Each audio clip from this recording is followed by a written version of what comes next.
Many of us live in urban landscapes. We hear stories about small towns, the middle of nowhere, and deep woods all the time. But what about more urban environments? Places where the concrete roams more than the trees. Welcome back to the swamp, my friends, and welcome if you're new. Today I'm going to be sharing some creepy and allegedly true urban horror stories sent in by viewers just like you. As always, if you have a story that you would like to share in a future episode, be sure to submit your story at swampdweller.net or the email you can find in the description down below.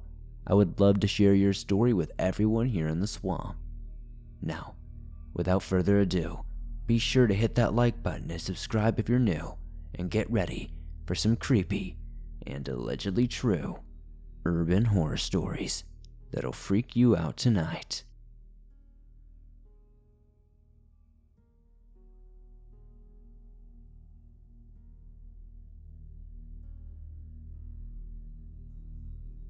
Hello, Swamp Dweller. I have been listening to your stories lately, and it's brought back some memories from about 5 or 6 years ago.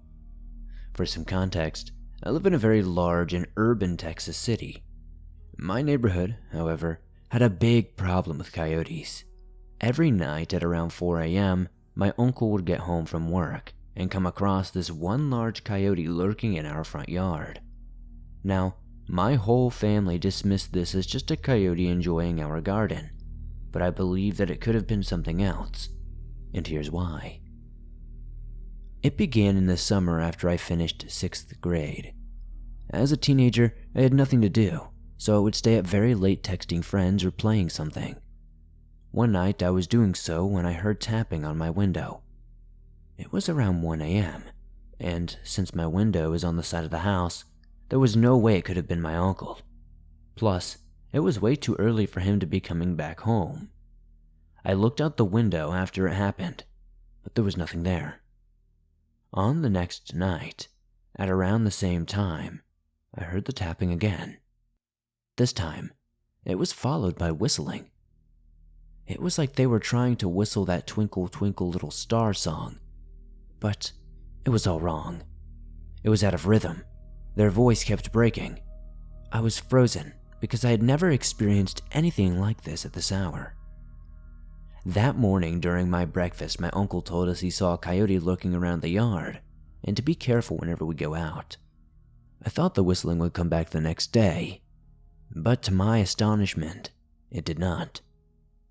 I did not tell my family about it because, let's face it, who would believe me if I said somebody was whistling Twinkle Little Star outside of my window? I didn't hear it again until the next summer. At around the same time, an entire year later, the whistling returned. When I first heard it, I thought my mind was playing tricks on me, but it was very clear. Now at this point, my uncle did not work overnight anymore, so he didn't see the coyotes, but my neighbors did. And the morning they told us that they saw a coyote in our front yard at night, the following night, the whistling began. I know I should have recorded it, but I always froze whenever I heard it. Skip forward another year. It was now summer, a summer of staying up late that I would hear whistling outside my window once again. So, to battle this, I would try to fall asleep listening to music. One night as I was drifting off, I heard a horrendous scream. Now, I would listen to metal music, but this scream was not in the song. I paused it, and it kept going. It was the loudest, ugliest, most terrifying thing I'd ever heard. It sounded incredibly high-pitched, like an infant, but somehow with developed vocal cords. I didn't sleep much that night, afraid I'd be woken up by the screaming. That morning I asked around the house if they heard anything, but no one apparently did. I was entirely shocked because it was incredibly loud. Loud enough to go through my closed window. Since it would always happen 2 nights in a row, I thought it would happen again the next night, but thankfully it didn't. I never heard anything like it again, actually. Fast forward to this year, and I'm regularly listening to Skinwalker stories to help me pass the time at work, and it got me digging into their history. Now, I personally didn't see anything other than coyotes, but the way whistling and shape-shifting seem to be common signs of skinwalkers has me thinking, Could this have been something malevolent, or just a creep tormenting me at night? No one has seen any coyotes ever since that night that I heard the screaming though, which is something else that I've also found very peculiar.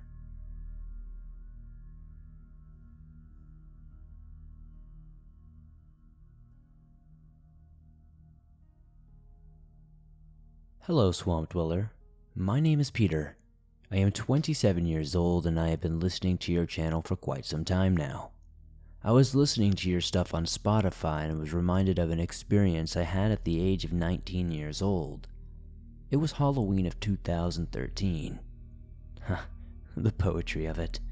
Anyway, I lived in southeast Montana and it was my freshman year of college, and we were out due to a pipe burst. Like I said, the poetry of it all. I received a message in my friend's group chat. It was a good friend of mine who, for discretional purposes, I will call L. Myself, A, D, M, and G, who was my girlfriend at the time, were invited to go drive around in his new truck. We met in the junior parking lot of the high school that bordered our neighborhood. We gave a homeless guy enough money to buy an ungodly amount of beer. We talked about numerous things, and among them was the subject of tonight's gathering. We came to the conclusion that being that it was Halloween, in the spirit of the occasion, we had to do something spooky, which in all honesty, would probably end up having us break into a poorly maintained, abandoned building or getting drunk off our asses in a graveyard.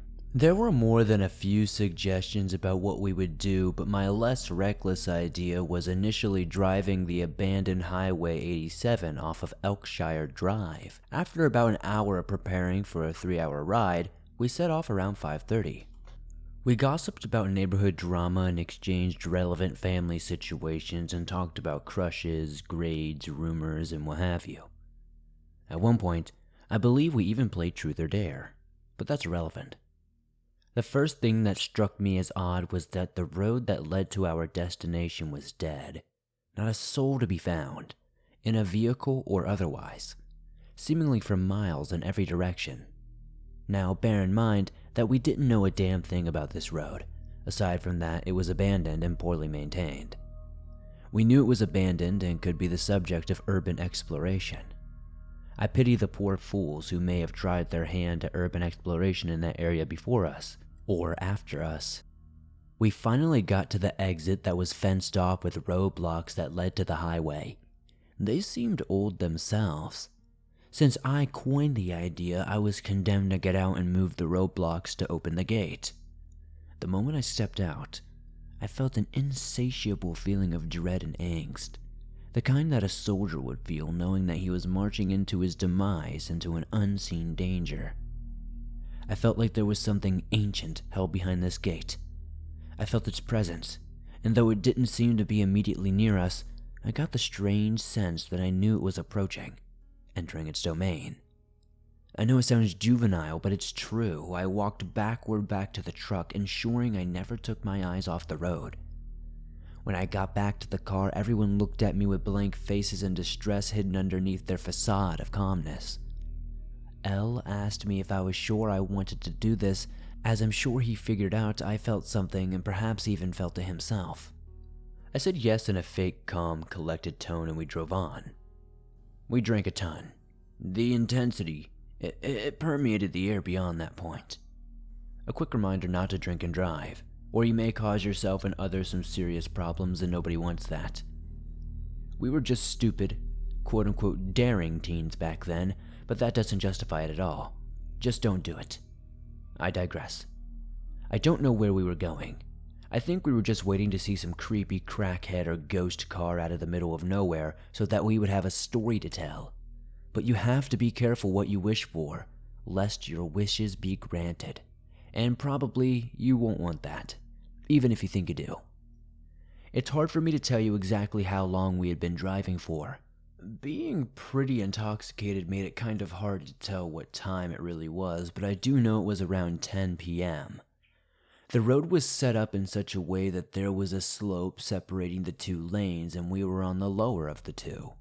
Below us, maybe 6 to 8 feet tall, was another slope that just led into miles and miles of dense, unchecked Montana backwoods.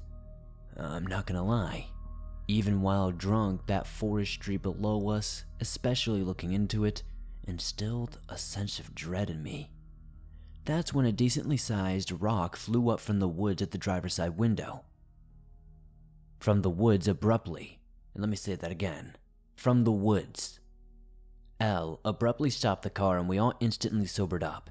We looked at each other and we were all pale as sheets. After a long and excruciating silence, M finally said, "Guys, please tell me this is the result of drunken hallucinations. But did you guys just see I cut him off saying, rock come flying out of the woods and hit our car?" M started mumbling something that I couldn't make out, but I could tell he was terrified. Maybe it was other urban explorers or some stupid kids playing pranks.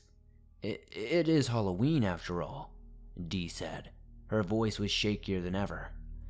So, what was our brilliant solution to this spooky dilemma? We drank some more and got soused again. Out in the middle of nowhere, we decided probably hundreds of miles from any notable civilizations. At the same time, there was potentially dangerous individuals or animals feet away from us, only separated by a small, albeit steep slope with no service or internet, and we'd also need some time to recover and get sober outside again. So we got out, sat down, and had some food we had packed. We sat there not saying anything, just drinking despite our contrary solution. The last thing I remember that night was that D and M climbed up the slope to the other side of the road to stretch, and we made fun of the two lovebirds for wanting to do it out in the road. I woke up the following day around 5:47 with a hellish hangover, next to my girlfriend G, and A and L passed out in the two front seats of the truck. I woke everyone up groggily. We all unlocked the doors to stretch for a moment to catch our bearings. And then, something caught my eyes. The tires. They were all slashed. I instantly started panicking. Oh crap, oh crap, oh crap, I said unevenly, trying to think of a way to fix it. Everyone walked over and saw it, and their eyes went wide. I walked over to the run-down railing, looking onto the canopy of forestry and woods, trying to come up with some sort of fact or term to figure out what could have caused this, you know? Oh crap, I muttered. I heard an echo mock me from the canopy. I overlooked it and didn't pay it much attention. L's reaction was angry. It was his truck after all, and A had a similar response to me, whereas G was throwing up due to what I figured was a mixture of stress and hangover after effects. I walked over to L and told him this was all his fault. "You dumbass, you got us into a world of crap," I yelled. Me? Me? This was your idea from the start. I don't believe that it's my fault that you don't weigh the consequences of stuff like this, you moron. We argued and bantered with many profanities in between each before G interrupted us. Guys, all three of us stopped and looked at her. "Where are D and M?" she exclaimed. She was correct. They weren't with us. We hastily climbed the slope to see at a higher level. They had gone the night before in this direction. There was nothing. There was nobody. I couldn't even tell anyone had been there. We all started yelling their names. We hopped back down to the original level, continuing to call out for them. Then it hit me. I stopped talking and hushed the others. Why was there an echo? It made zero sense. The natural structure of the canopy and wilderness did not correlate with auditory recircling. It seemed to only come from underneath my level, like it was following me. I thought about it for a moment. The slashed tires, they weren't the shape of a knife or a blade or whatever else. They were shaped like 4 sharp fingers had sunken into them. D and M had disappeared without a trace, and there was an odd and illogical echo from the dense forest of which, mind you, we could not see into. Everything put together. The rock that was thrown at us, the dread we felt when opening the gate, hell, even the vacancy of the road. Either there was a once-in-a-lifetime perfect alignment of the stars and this was just insanely inopportune, or there was something inexplicable happening. I accepted it was the latter. Something was wrong. Something was hideously flawed. I could see the cogs clicking into place in everyone else's minds.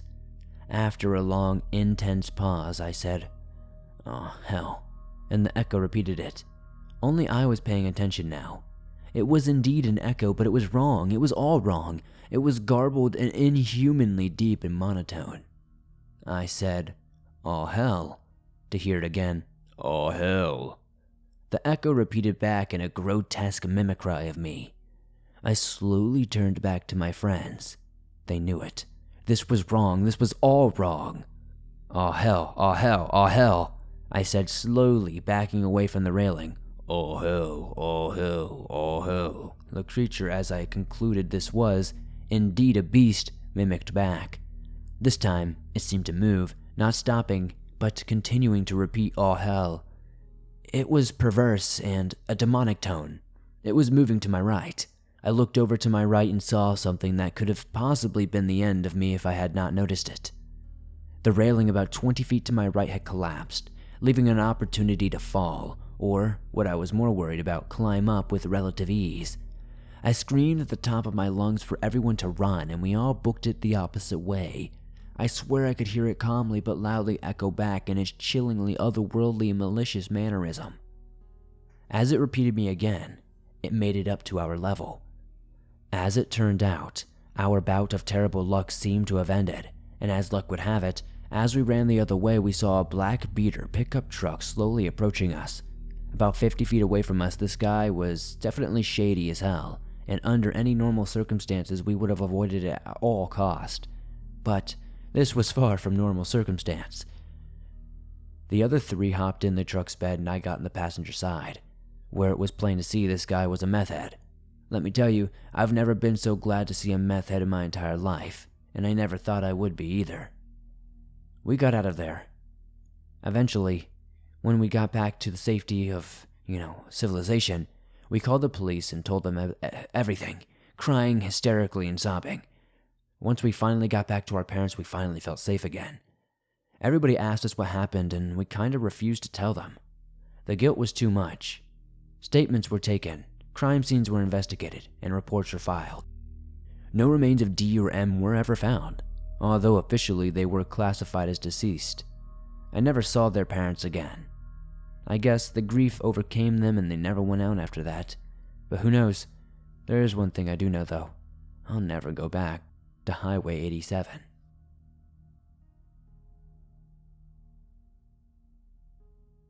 Hey swamp folks, sorry to interrupt this episode of Spooky Urban Horror Stories. But today's episode is sponsored by our longtime friends at HelloFresh. For those of you new to HelloFresh, HelloFresh gets you farm-fresh, pre-portioned ingredients and seasonal recipes delivered right to your doorstep. Skip trips to the grocery store and count on HelloFresh to make home cooking easy, fun, and affordable. That's why it's America's #1 meal kit. HelloFresh's chefs really know how to diversify the menu with seasonal recipes like salmon limon and pasta primavera. Pick your favorites from over 50 different weekly options, and skip weeks when you need to. Change your delivery date or update your preferences all in HelloFresh's convenient app. I've been using this service for over 2 years now, before they even sponsored this channel, and I can tell you it is a lifesaver. With my workout routine and my work schedule, it gets really hard to eat healthy and cook sometimes. But with these pre-portioned meals, it makes it incredibly easy for me to know what to do from day to day in a quick 20 to 30 minute session of cooking. So, what are you waiting for? Join me and tons of others in the swamp. Go to hellofresh.com/swamped16 and use code swamped16 for up to 16 free meals and 3 free gifts. Again, go to hellofresh.com/swamped16 and use code swamped16 for up to 16 free meals and 3 free gifts. hellofresh.com/swamped16.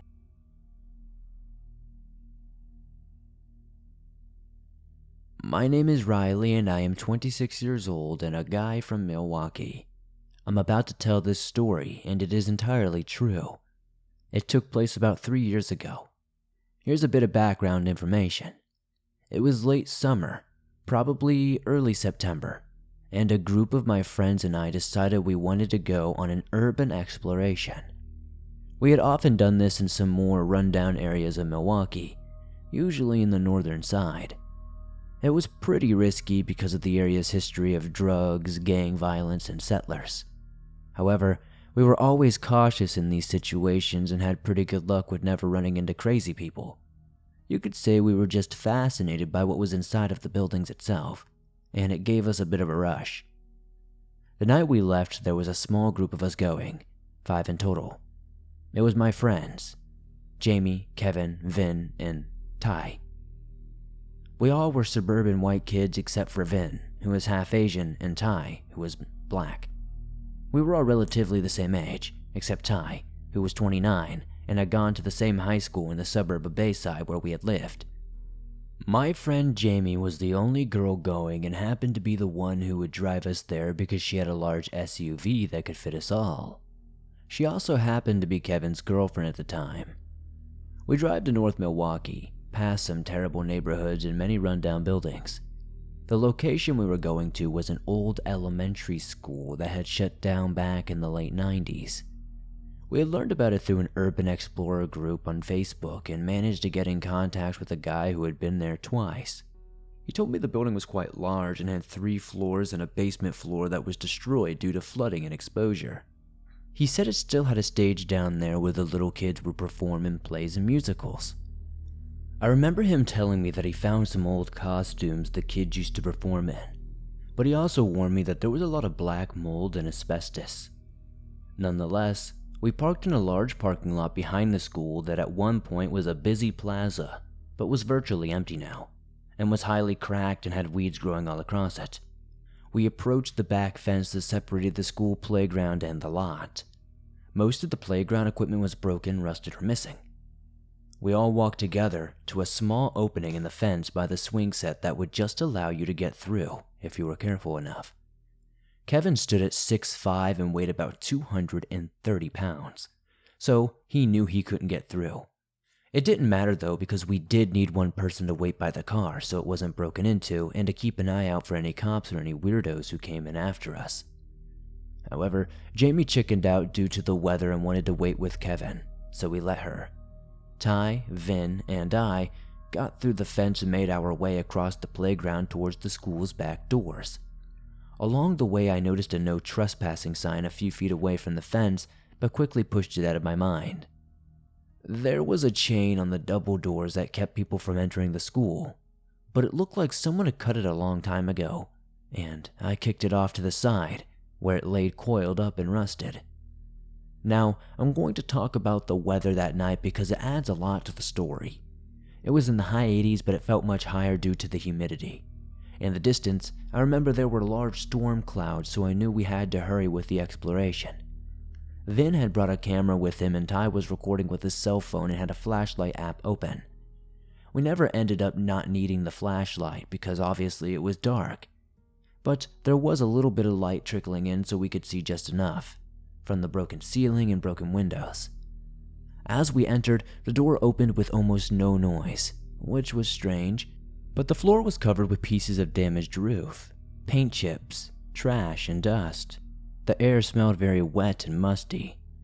The temperature inside felt much hotter and more humid, but we just wiped our foreheads and held our water bottles in our hands. We looked around the floor, which was the ground floor, for about 15 minutes before we decided to move to the second floor.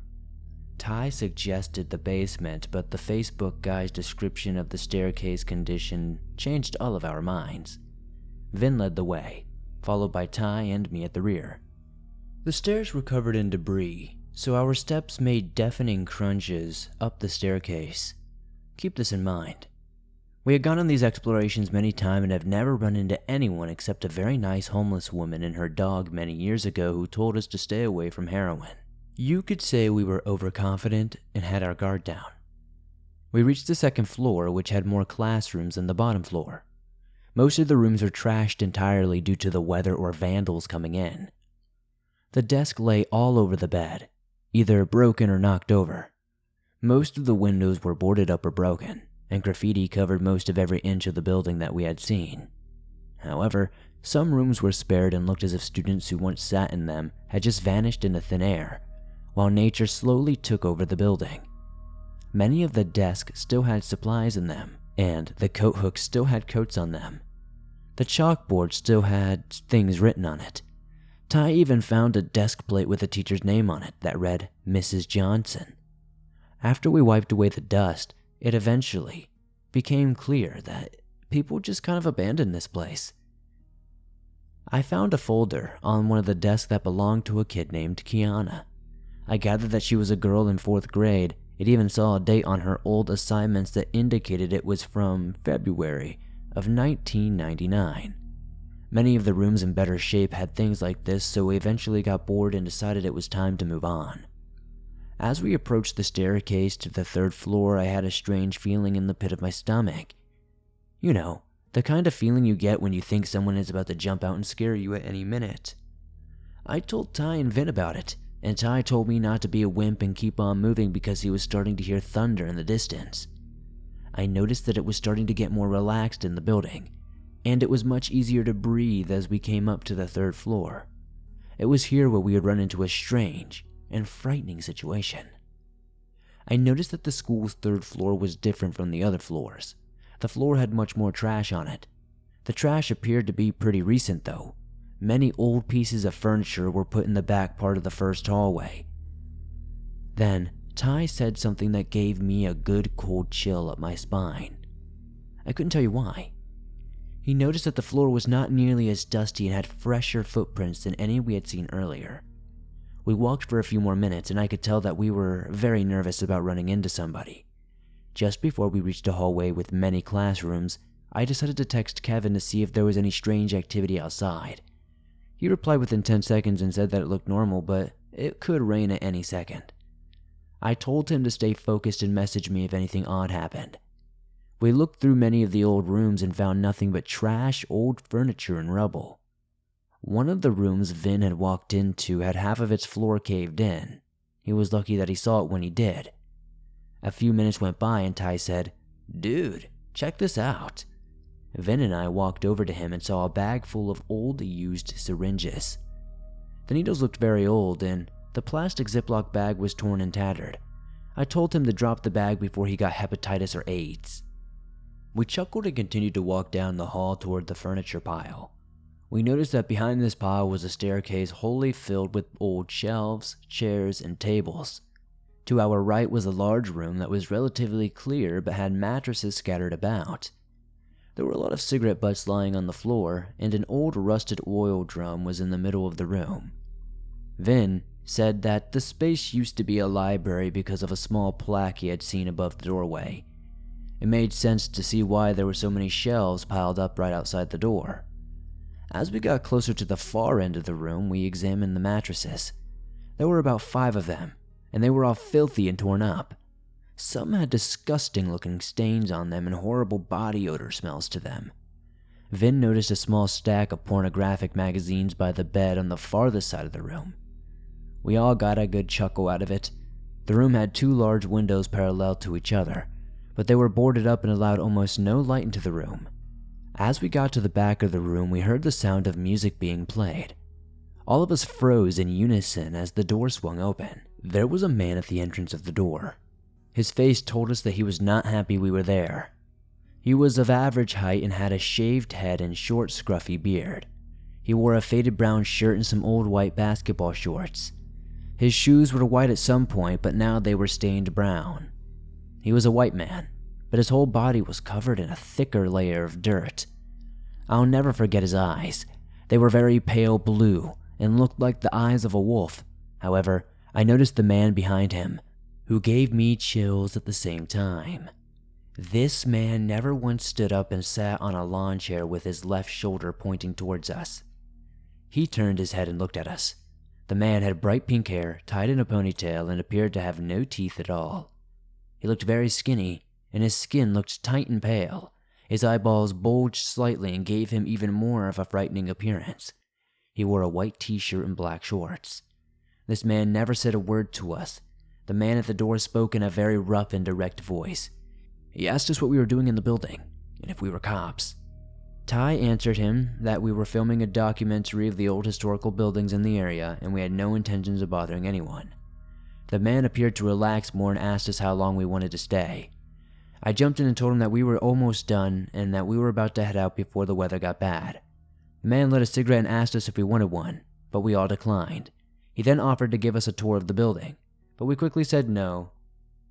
The man's demeanor changed again as a dark and angry look fell on his face, almost as if we offended him by refusing the tour.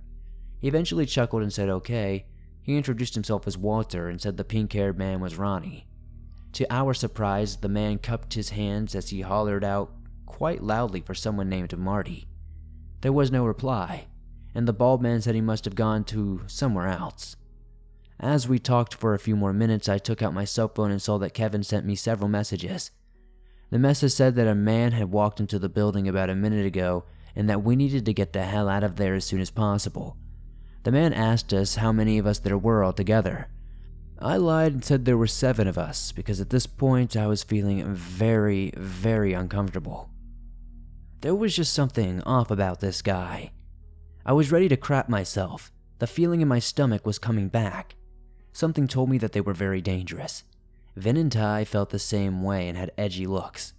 The radio continued to play, but Walter ordered Marty to turn off the damn radio and that it was giving him a migraine. As he did, 2 things entered my head. He said the pink-haired guy was Ronnie, not Marty, and that as Ronnie or Marty or whoever the heck reached for the radio, I noticed a bungee cord wrapped around his arm and a syringe in it. I don't think Walter saw any of the things I was picking up on, but another man entered the room before anything could happen. This guy was by far the weirdest and most unsettling of the group. He was pretty short and had medium-length, Bieber-style dark hair. His clothes looked so much newer but by far too big for him. He had a blue Milwaukee Brewers t-shirt tucked into his oversized red sweatpants. His face looked sharp and leathery, but he appeared to have a skin condition. His eyes were a beady black color and wide open. Parts of his face were very bright pink and had many bumps on the lower corner of his bottom lip. He spoke in a more high-pitched, rural accent. The other 2 men remained where they had been. Walter is in the doorway, and Marty and Ronnie in their chairs. The new man said his name was George and that he was very interested in Vin's camera. He asked what kind it was, where Vin got it, how much it cost, and why he had it. Vin went on to explain that his hobby was filming videos and that he would often photograph at weddings and other events. This was all true, and the man immediately perked up and smiled. The kind of smile that gives you an uneasy feeling in your gut. The best way to describe it would be how the Grinch smiled in the old animated movie. As creepy as this was, this is when things really started to get bad. He asked Vin if he ever recorded any little girls' beauty pageants or stuff like that. Vin told him no, and the man genuinely looked disappointed. He went on to say some more creepy stuff about how hot the girls were on those pageants, and how he would die to be alone with one of them. Our faces told the story of how we felt about hearing this, but the man seemed oblivious. He asked us all if we had any kids of our own. Ty slipped up and told him that he had 2 twin girls who were 2 years old. The man giggled in a very creepy and cringy way. He then asked Ty if he had ever left the girls alone by themselves or if he had a babysitter. Ty told him that he and his fiancée watched the kids most of the time and would occasionally have his aunt babysit them if they could not. This guy continued to ask creepy questions, like if there were any pictures of the girls. For whatever reason, Ty showed him a few on his phone, and the man asked an odd question.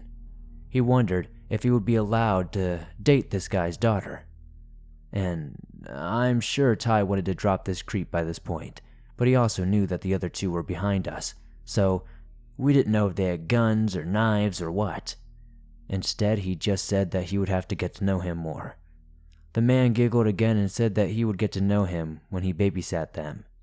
The tone of his voice still sends chills down my spine. It was told in such a slow, seductive way that it just left that there was no doubt that this guy was indeed a creep. I saw Ty's brow drop when he was getting pretty upset at this point. I took my phone out and texted Kevin to honk his horn many times. The creepy weirdo stepped toward me and asked me who I was messaging as I did this. He was close enough for me to smell his bourbon breath. I leaned back slightly and told him that we needed to leave soon before bad weather. Walter spoke again and said that we might as well stay since the storm was beginning at any moment, and he didn't want us to get wet. Vin explained that we had 2 friends waiting for us outside. Just as he said that, we could hear a car horn blaring. Both the creep and the bald man showed no reaction to what happened and insisted we stay and invite our friends in. We all stood there and explained that we have to leave, and eventually they agreed. Nonetheless, George insisted he walk us out, and so we walked and got to the ground floor. As we crossed the floor, we could hear his creepy muttering, and I don't even know, every so often he would giggle to himself. We stepped outside. The weather was much more relaxed. The air smelled of ozone, and there was a static feeling in the air as tiny droplets of rain hit my face. George walked us over to the area of the fence we had entered. Ty slipped out first, followed quickly by Vin. They both tumbled down the steep hill and waited for me to go. As I tried to get through the fence, George pushed it against my chest. I was on edge, but it still caught me off guard. I gasped and leaned in close. The smell of bourbon made my head slightly turn. I'll never forget what he said to me in a rapid burst.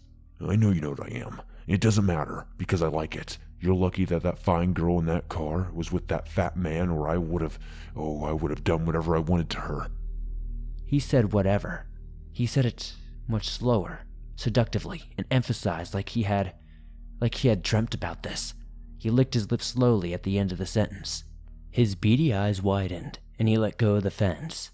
I quickly slipped through and tumbled down to the concrete. I was wondering, but I looked up to the creepy psycho. Ty, Vin, Kevin, and Jamie were all there to help me. They all looked at me and looked at this man in shock. Ty hurled an insult at him. George slowly rose up and looked at Ty through the fence.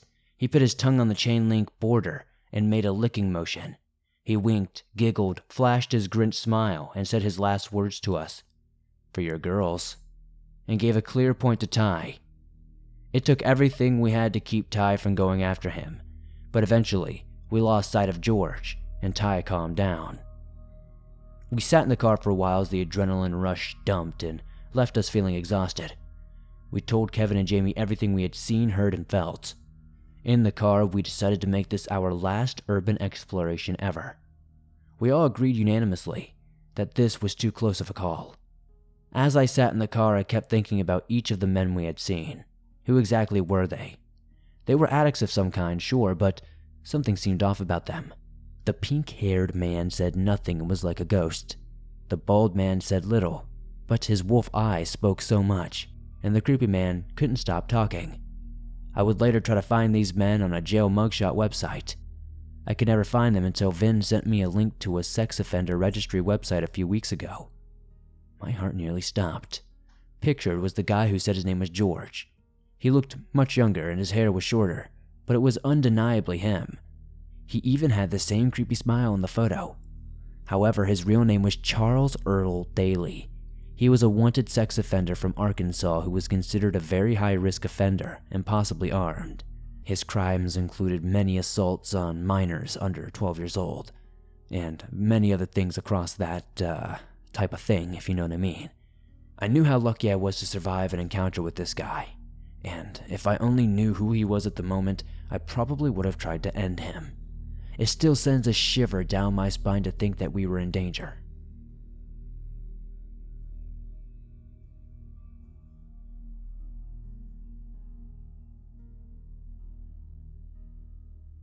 Thanks for listening to these creepy and allegedly true urban horror stories sent in by viewers just like you. As always, if you enjoyed these stories, please be sure to hit that like button as it helps me out a ton. If you're listening to this on Spotify or Apple Podcasts, please give this a 5-star rating over there, as it helps me out a ton there. If you're new to the swamp, why not join us? Hit that subscribe button and turn on notifications to never miss a new upload, as I upload them nearly every single day, and all things natural and supernatural. If you have a story that you would like to share in a future episode, be sure to submit it at swampdweller.net or the email you can find in the description down below. I would love to share your story with everyone here in the swamp. It's stories like yours that truly help keep this show going on a daily basis. In the comments down below, I would love to know what story tonight was your favorite. Letting me know in the comments really helps me pick better stories for the future, and I really appreciate it. If you're on the go but don't have YouTube Premium but would still like to download and listen to your favorite Swamp Dweller scary stories no matter where you are, you can download them absolutely free from Spotify, Apple Podcast, Stitcher Radio, and just about anywhere else you find your favorite podcast online. If you would like to support the Swamp outside of all that, maybe check out our Instagram, Facebook, and Twitter. I also stream on Twitch multiple times a week. If you're a fan of horror games and seeing me get scared and just all around good times, join me over on Twitch. You can find a link in the description. Don't forget to check out the merch store. I've got t-shirts, hoodies, and more. And I'll see you soon with another creepy episode.